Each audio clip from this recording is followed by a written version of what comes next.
Tak jelas nama lokasi dan detail tempatnya.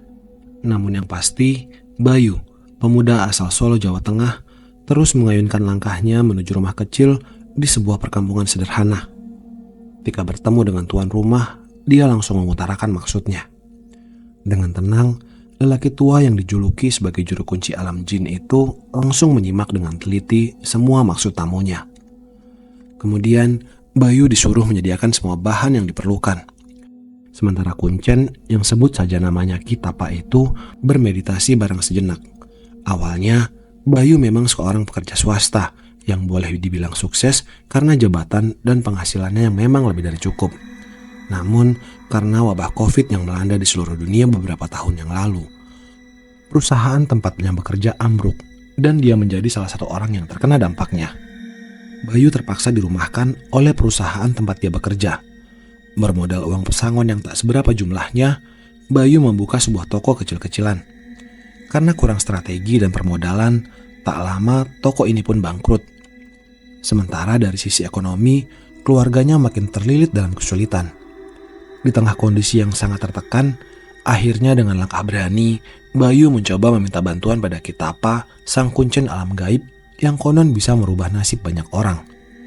Bayu mengetahui alamat sang kuncen dari petunjuk seorang teman. Karena sang teman nampak telah berubah nasibnya. Temannya yang dulu nasibnya tak jauh dari dirinya, sekarang berubah total, menjadi orang yang bergelimangan harta.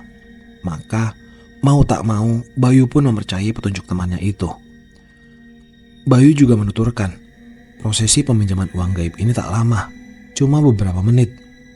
Usai melakukan proses perjanjian itu, Bayu disuruh cepat pulang dan tak boleh mampir kemanapun kecuali langsung masuk rumah. Sehari dua hari memang tak ada reaksi. Di hari ketiga, istri Bayu, sebut saja Dina, berteriak kegirangan. Ketika bangun dari tidur, dia dapati di lantai kamar berserakan uang dengan nominal 50 ribuan rupiah. Bayu juga amat senang karena proses peminjaman gaib yang dilakukannya itu nampak sudah sukses. Awalnya, Bayu hanya menganggap bunga tidur alias mimpi. Namun setelah Bayu dan istrinya berdua saling mencubit dan merasakan sakit, ternyata itu memang suatu kenyataan. Memang ada perasaan bersalah karena bersekutu dengan makhluk gaib. Apalagi perjanjiannya harus mengerjakan hal-hal yang bertentangan dengan akal sehat. Misalnya saja, harus menyediakan sesaji khusus di ruang pribadi atau berziarah ke sebuah tempat yang sudah ditentukan agar aliran uang gaib tetap terjaga. Memang, Bayu termasuk orang yang baru di dunia supranatural. Bayu tahu Kitapa dari seorang teman yang juga pernah ke sana. Tapi menurut temannya, jika tidak cocok akan gagal. Kebetulan, Bayu dan temannya termasuk yang cocok. Waktu terus bergulir. Bulan pertama sejak menerima aliran pinjaman gaib, tak ada kendala yang berarti. Malah perekonomian makin bagus. Beli perabotan hingga merenovasi rumah adalah hal yang terlihat jelas bagi perubahannya. Bahkan Bayu mengaku ingin beli mobil, tapi dilarang oleh penghuni gaib karena bisa mendatangkan fitnah. Bayu pun sempat ingin membeli mobil baru dan rumah baru. Tapi makhluk gaib itu berbisik agar tak melakukannya. Ini demi menjaga keamanan dan kecemburuan sosial yang bisa ditimbulkan. Akhirnya Bayu tetap merubah hidupnya secara sedikit demi sedikit. Sementara, aliran uang dari negeri antah berantah terus mengalir. Jelas Bayu yang mengaku ketika itu tak lagi memikirkan segala konsekuensinya. Dalam perjanjian itu, Bayu ingat bahwa setelah keluar dari rumah Kitapa, kekayaan materi dan kejayaan dunia sudah menunggu di hari berikutnya. Dan itu memang sangat dirasakan oleh lelaki yang punya hobi mancing ini. Bayu ingat mengapa ia harus meninggalkan kelimpahan harta materi ini karena ada desakan yang amat kuat untuk kembali ke jalan yang benar. Menyadari kesalahannya, Bayu merasa berdosa pada anak dan istrinya. Ketika dia berniat bertobat, tiba-tiba datang godaan. Ketika Bayu dan istrinya sedang enak tidur di ranjang yang empuk, tiba-tiba datang suara gaib yang isi pesannya menegaskan agar dia jangan sekali-kali mencoba untuk lari dari perjanjian. Lalu Bayu pun terbangun ketika suara itu bergema di kamar. Begitu pula istrinya. Mereka sangat takut. Ketakutan mereka malah makin menjadi ketika ingat ketiga anak mereka yang tidur di kamar terpisah. Lalu Bayu pun langsung lari menuju kamar anaknya. Saat itu memang masih tengah malam, sekitar pukul 1 malam. Bayu bernafas lega ketika melihat ketiga anaknya itu masih tertidur lelap di satu kamar yang luas. Hanya ingin memastikan bahwa itu memang anak mereka, Bayu pun membangunkan ketiga anaknya yang masih tertidur pulas. Bayu senang sekali ketika anaknya masih normal. Setidaknya masih ada waktu untuk menyelamatkan keluarganya dari amukan penjaga bank gaib. Setelah itu, mereka semua meninggalkan rumah dan langsung menuju rumah Pak Kiai Kosim, ulama yang biasa berceramah di masjid. Karena memang masih malam, tak mudah begitu saja lolos dari jaringan jin hitam. Angin tiba-tiba saja bertiup sangat kencang. Bayu dan istri serta ketiga anaknya terus mempercepat langkahnya. Sementara rumah tinggalnya yang terbilang mewah dan besar itu sudah tak terlihat lagi. Waktu itu, pikiran Bayu cuma mengupayakan keselamatan anak dan istrinya. Sementara nasibnya tak ia pikirkan. Jalan ke rumah Kiai Kosim memang cukup jauh, tapi waktu itu Bayu tak peduli. Beberapa kali Bayu sudah coba menghubungi Pak Kiai lewat HP, namun tak ada jawaban dari sang Kiai. Entah hukuman apa yang hendak dijatuhkan Tuhan untuk Bayu atas semua perbuatannya selama ini. Yang jelas, pikirannya terus tertuju pada anak dan istrinya agar mereka bisa selamat. Bayu kaget bukan main ketika melihat kilatan merah di atas langit. Pikirannya sudah semakin semeraut. Istrinya menganjurkan agar membaca ayat-ayat kursi. Sementara anaknya sudah ada yang menangis lantaran ketakutan. Di tengah malam buta dan ketika pertolongan amat sulit didapat, maka hanya Bayu sekeluarga saja yang saat itu tahu apa yang bakal menimpa mereka. Setelah beberapa menit berjalan setengah berlari, akhirnya mereka sampai juga di depan rumah Kiai Kosim. Namun saat itu keberuntungan sedang tidak berpihak kepada Bayu dan keluarganya. Bayu sempat bertemu istri Kiai Kosim. Namun Pak Kiai tidak ada di rumah. Katanya sedang menghadiri ceramah keagamaan di luar kota. Wajah Bayu terlihat sangat pucat dan kehabisan akal. Tapi saran istri Kiai Kosim untuk sementara Bayu dan keluarganya diminta tinggal di rumahnya. Waktu itu Bayu langsung mengatakan setuju. Pada menit berikutnya, untuk sementara waktu Bayu bisa mengaku bernapas lega karena berada di rumah Kiai Kosim, seorang pemuka agama yang dia yakini bisa memecahkan masalahnya. Hingga azan subuh terdengar, Bayu tetap terjaga mengawasi sekitar, sementara anak dan istrinya sudah kembali tertidur. Pagi harinya Kiai Kosim datang, dan Bayu langsung menceritakan segala permasalahan. Uniknya, Kiai Kosim itu mengajukan Bayu untuk pulang, katanya tak ada masalah. Singkat cerita, Bayu dan keluarga pulang ke rumah. Kebetulan hari itu hari Minggu, hingga suasana di sekitar ramai. Anehnya, ketika sampai gerbang, sudah banyak orang mengerumuni rumah Bayu. Lalu Bayu pun bertanya pada salah seorang tetangga. Ternyata sejak malam hingga subuh tadi, terdengar suara aneh dari dalam rumah. Bayu pun menjadi penasaran. Dia masuk ke dalam rumah dan melihat seisi rumah yang amat kacau. Dan yang lebih menakutkan lagi, di ruang ritualnya terdapat bercak merah di dinding, pertanda kejadian buruk bakal menimpa. Tapi Bayu yakin, sebentar lagi akan ada pertolongan dari Kiai Kosim. Beberapa tetangga menyimpulkan rumah Bayu telah dimasuki maling. Dan keramaian itu menimbulkan perhatian pengurus RT hingga mereka memanggil petugas keamanan. Bayu sendiri merasa bingung jawaban apa yang diberikan karena memang bukan ada maling, tapi sesuatu yang sulit diceritakan secara logika. Saat itu, Bayu masih berpikir terus bagaimana cara menyelamatkan keluarganya. Sementara mereka sibuk merapikan perabotan, tiba-tiba siang itu Kiai Kosim datang. Mereka sangat senang sekali. Oleh beliau, Bayu dan istrinya diberi masukan rohani agar tetap tabah menghadapi cobaan. Pesan Kiai yang berbaik hati itu. Karena menurut Kiai Kosim aura rumah sudah tidak bagus, dengan terpaksa anak dan istri Bayu diungsikan dulu ke tempat yang aman. Bayu dan beberapa santri tetap di rumah itu. Sementara Kiai Kosim ikut mengamankan anak dan istri Bayu. Bayu sangat senang karena pertolongan itu datang. Beberapa santri Kiai Kosim mulai mengadakan pembersihan. Anehnya, setelah beberapa lama menunggu, Kiai Kosim tak datang juga. Ditanya ke santrinya, namun mereka juga tidak tahu. Bayu waktu itu jadi sedikit gelisah, walau tak beralasan. Siang menjelang sore, Kiai Kosim tak muncul juga. Beberapa santri sudah pulang karena ada acara pengajian. Kini Bayu sendirian di rumah. Di tengah kesunyian itu, HP berbunyi. Ternyata suara di seberang sana adalah Kiai Kosim. Bayu merasa kaget ketika bertanya bagaimana kabar anak dan istrinya. Karena Pak Kiai Kosim malah balik bertanya, mereka ada di mana? Bayu makin tak mengerti, sebab tadi anak dan istrinya bersama Kiai Kosim.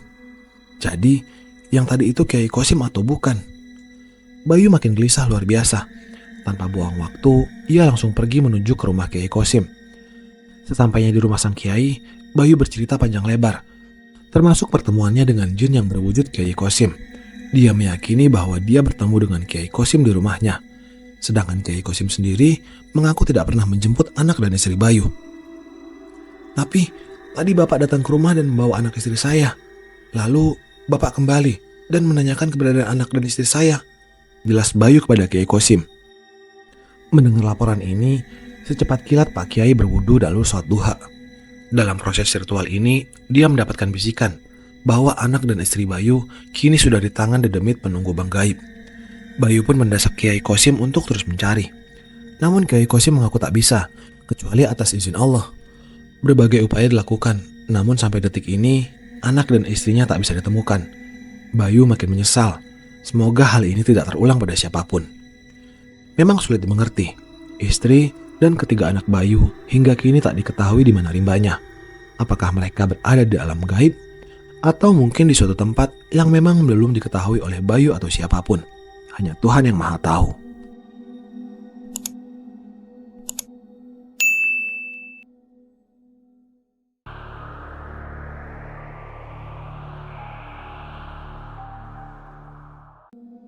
Peristiwa ini terjadi pada tahun 2004 silam. Tepatnya berlangsung di kota Cirebon, salah satu kota wali yang terkenal dengan berbagai legenda dan kepercayaan mistisnya.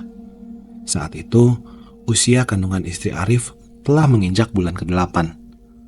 Tiap malam, ia keluar bersama istrinya untuk menghilangkan rasa jenuh di rumah. Kebetulan malam itu bertepatan dengan malam Jumat. Setelah sholat maghrib, Arif membaca surat Yasin, kemudian dilanjutkan zikir sambil menunggu datangnya waktu sholat Isya. Malam itu, puasanya memasuki hari ke-22, karena ia memang berniat untuk puasa selama 40 hari. Arif ingin mendapatkan anak yang soleh, sekaligus menyongsong si buah hati yang pertama kali, dan sekaligus menyempurnakan ilmu tenaga dalam yang ia miliki. Setelah sholat Isya, Arif berniat pergi ke rumah kakak iparnya yang letaknya cukup jauh dari rumah mertuanya. Namun entah kenapa, malam itu perasaannya tiba-tiba jadi tak enak. Akhirnya dia memberitahu istri bahwa tidak jadi pergi.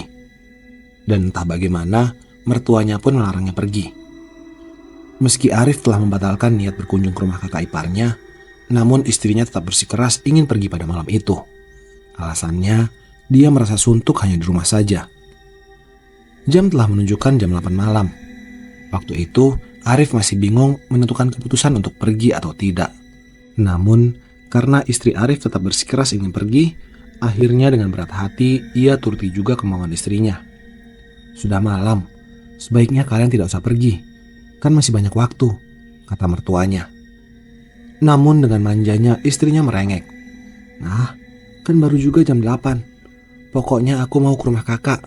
Aku ingin tanya banyak hal untuk menyambut kelahiran anak pertama kita, sambung istrinya. Tampaknya Arif menyerah dengan kelakuan istrinya. Demikian pula dengan kedua mertuanya. Kemudian, dengan sepeda motor, mereka berdua melaju ke rumah kakak iparnya. Syukur alhamdulillah, sepanjang perjalanan tidak terjadi apa-apa. Sesampainya di sana, Arif dan istri langsung asik berbincang-bincang dan mencengkrama dengan kakak ipar. Bahkan hingga tak terasa, waktu sudah menunjukkan pukul 10 malam.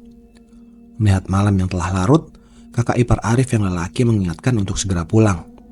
Apalagi waktu itu, angin berhembus sangat kencang. Dan sepertinya hujan akan segera turun dengan lebat. Namun dengan enteng istri Arif malah menjawab, baru jam 10, belum terlalu malam kok. Kakak iparnya Arif yang perempuan berkata, kamu kan sedang mengandung, tidak baik bagi kesehatanmu kalau keluar malam-malam. Setelah Arif pikir, ada benar juga nasihat kakak iparnya. Segera saja Arif dan istri pamit untuk pulang. Namun baru saja keluar dari rumah untuk mengambil sepeda motor, tiba-tiba sekujur tubuh Arif merasakan ada hawa panas aneh yang membuat merinding bulu kuduknya. Tak berapa lama kemudian, tiba-tiba pandangan mata Arif menangkap pemandangan yang sangat mengejutkan. Ya, saat ia melihat ke atas pohon mangga yang ada di depan rumah kakak iparnya, Masya Allah, di sana ada seorang wanita berjubah putih yang sedang bergelantungan. Perempuan itu berambut panjang, matanya yang tajam menatap Arif dengan tatapan yang mengerikan, seolah-olah mau menelan Arif hidup-hidup. Lebih menakutkan lagi, perempuan ganjil itu juga memandang ke perut istrinya yang sedang hamil. Astagfirullah, Segera saja Arif melafalkan ayat-ayat Al-Quran agar makhluk tersebut tidak mengganggu mereka. Dengan agak gugup, Arif segera mengajak istrinya untuk segera berangkat. Tentu saja ia tidak memberitahukan adanya makhluk aneh berwujud sosok perempuan yang tengah mengawasi mereka. Dalam hatinya, Arif berucap, "Ya Allah, jagalah hamba-Mu ini, dan aku meminta pertolongan-Mu agar kami selamat sampai di rumah. Apalagi kami merasa tidak mengganggu makhluk tersebut," tambah Arif. "Ada apa sih, Mas?" tanya istrinya yang mungkin merasa heran dengan perubahan sikap Arif. "Nggak ada apa-apa, cuma dingin aja," jawab Arif berbohong. Arif pun lalu memacu sepeda motornya dengan selalu melafalkan ayat-ayat Allah. Namun di luar dugaan, tiba-tiba istrinya yang duduk di belakang berucap, "Mas, kenapa ya perasaanku jadi berubah tidak enak?" Rupanya naluri istrinya tidak bisa dibohongi. Arif pun menasehatinya, "Bacalah ayat-ayat Allah dan mohon perlindungan darinya." Sepanjang perjalanan, perasaan mereka memang selalu tidak enak. Angin terus berhembus sangat kencang. Yang terasa aneh, saat itu tidak ada satu kendaraan pun yang melintas. Padahal jalan yang Arif lalui adalah jalan protokol. Lalu dengan gugup, istri Arif kembali berucap, "Mas, tambah kecepatan motornya biar cepat sampai." Tanpa menjawab, langsung saja Arif pun tancap gas dengan kecepatan yang tinggi. Di saat yang sama, muncul rasa khawatir pada diri Arif jika terjadi sesuatu terhadap janin yang dikandung istrinya. Di lain kesempatan, Arif menoleh ke kaca spion. Ternyata wanita berambut panjang tadi terbang mengikuti motornya. Seketika, Arif mengerahkan segala kemampuan ilmu yang ia miliki sekaligus menyalurkan tenaga dalam untuk membentengi mereka dari gangguan makhluk tersebut. Arif pun tak lupa menyuruh istrinya agar jangan berhenti melafalkan ayat-ayat Al-Quran sebelum mereka sampai di rumah. Anehnya, ketika Arif kembali melihat kaca spion, ternyata makhluk tersebut tetap terbang seraya menjaga jarak dengan sepeda motornya. Di tengah perjalanan, tepatnya di perempatan lampu merah, tiba-tiba Arif melihat makhluk gaib lainnya menatapnya dengan tatapan yang sadis, seperti halnya makhluk gaib pertama yang berwujud perempuan berambut panjang itu. Anehnya, makhluk yang kedua ini kepalanya berbentuk anjing. Istri Arif selalu gelisah dan berucap bahwa motor yang Arif kendarai amat pelan. Aneh, padahal kecepatan 80 km, kok dianggap pelan, pikir Arif. Sebenarnya Arif juga merasakan kalau sepeda motornya seolah berat melaju. Dalam hati, Arif ingin turun untuk mengusir makhluk-makhluk itu. Mengingat kondisi istrinya yang hamil, begitu pula suasana yang sepi, maka Arif pun mengurungkan niat itu. Tikungan menuju rumah mertuanya telah Arif lewati. Namun tetap saja hati mereka diliputi rasa gelisah. Apalagi sebelum sampai di rumah mertuanya, ada anjing tetangga yang selalu menyalak dengan matanya yang tajam melihat ke arah belakang sepeda motornya. Arif sendiri heran kenapa anjing itu menyalak terus malam ini. Padahal setiap Arif lewat di depan anjing itu menyalakannya hanya sebentar. Dan ketika Arif kembali melirik spion, spontan Arif berucap, "Ya Allah, kenapa dua makhluk itu tidak menghilang juga?" Sampai di rumah, anjing tetangga itu tetap menggonggong walaupun mereka sudah jauh. Segera saja Arif memasukkan sepeda motornya ke dalam rumah dan menyuruh istrinya untuk mengambil air wudhu. Begitu pula hal yang sama segera dilakukan oleh Arif. Setelah berwudhu, langsung saja Arif sholat sunnah 2 rakaat. Selesai sholat, tiba-tiba saja kepalanya terasa berat. Namun ia terus saja melafalkan ayat-ayat Allah. Begitu pula istrinya. Tiba-tiba Arif melihat dua makhluk itu berdiri di jendela kamarnya. Dengan matanya yang berwarna putih, bercucuran darah, menatap tajam ke arah Arif dan istri. Karena khawatir terhadap janin yang dikandung istrinya, Arif menghampiri istrinya dan memegang perutnya sambil melafalkan ayat-ayat Allah dan menyalurkan tenaga dalam. "Ya Allah, lindungilah kami dan bayi kami dari makhluk-makhluk jahanam itu," doa Arif pada saat itu. Tiba-tiba terdengar jeritan aneh yang sangat panjang, hingga istrinya heran dan bertanya, "Siapa yang menjerit, Mas?" Arif hanya diam dan tetap berkonsentrasi agar makhluk-makhluk itu segera pergi. Namun, makhluk-makhluk itu tetap berdiri di jendela kamar. Mereka malah bermaksud mendekati Arif. Langsung saja Arif duduk bersila sambil mengeluarkan jurus payung Rasul. Dengan tangan terbentang, Arif berdiri menangkap kedua makhluk itu. Dan terdengar jeritan kuntilanak dan lolongan anjing meminta agar Arif melepaskan mereka. "Kenapa kalian mengganggu kami?" Tanya Arif. Ampun, kami berdua tidak tahu bahwa lawan yang kami hadapi memiliki ilmu, ujar mereka berbarengan. Bohong, sebenarnya kalian sudah tahu dari awal mengikutiku, bentak Arif. Mereka berdua sujud di kaki Arif. Sekali lagi, kami mohon ampunanmu. Baik, aku akan mengampuni kalian, tapi dengan satu syarat. Kalian harus minta ampun kepada Allah, Sang Pencipta, bukan kepadaku dengan membaca syahadat, ujar Arif. Mereka berdua berpandangan satu sama lain. Tidak adakah jalan lain yang kau tawarkan? Tanyanya. Tidak, kalau kalian tidak mau, terpaksa aku musnahkan kalian. Mereka berdua menyeringai. Kami tidak akan menuruti kemauanmu. Lebih baik kami melawanmu. Baik, kalau kalian menghendakinya. Arif pun langsung memegang kedua sosok itu dengan melafalkan Ajian Payung Rasul. Ia salurkan seluruh tenaga dalam kedua tangannya. Dua larik sinar mengurung mereka. Terdengar raungan kesakitan, namun mereka tetap tidak mau bertobat. Malah mereka berusaha melepaskan diri dari cengkraman kedua tangan Arif. Usaha mereka sia-sia saja, karena semakin kuat mereka memberontak, maka Ajian Payung Rasul terus menyodot kesaktian mereka. Tiba-tiba, asap tipis keluar dari tangan Arif. Ini menandakan mereka telah musnah. Akhirnya, Arif dan istrinya keluar dari kamar. Saat itu, dik iparnya mengatakan, pantas saja, anjing melolong terus karena malam ini adalah malam Jumat Kliwon. Mendengar ucapan itu, Arif kaget. Langsung saja ia melihat kalender. Ternyata benar, malam Jumat Kliwon, malam yang disakralkan oleh orang-orang Jawa. Ya Allah, tidak ada daya dan kekuatan melainkan kepunyaanmu, batin Arif. Kejadian malam itu tidak Arif ceritakan kepada keluarganya. Baru keesokan harinya, ia bercerita, hingga mereka semua kaget mendengar penuturannya. Alhamdulillah, kelahiran putra pertama Arif terjadi pada malam Jumat Legi setelah maghrib dan menjelang Isya. Alhamdulillah pula, semuanya berjalan dengan selamat. Walaupun pada malam itu banyak makhluk gaib, namun Arif telah membentenginya dengan pagar gaib. Mudah-mudahan kisah ini ada manfaatnya bagi kita semua.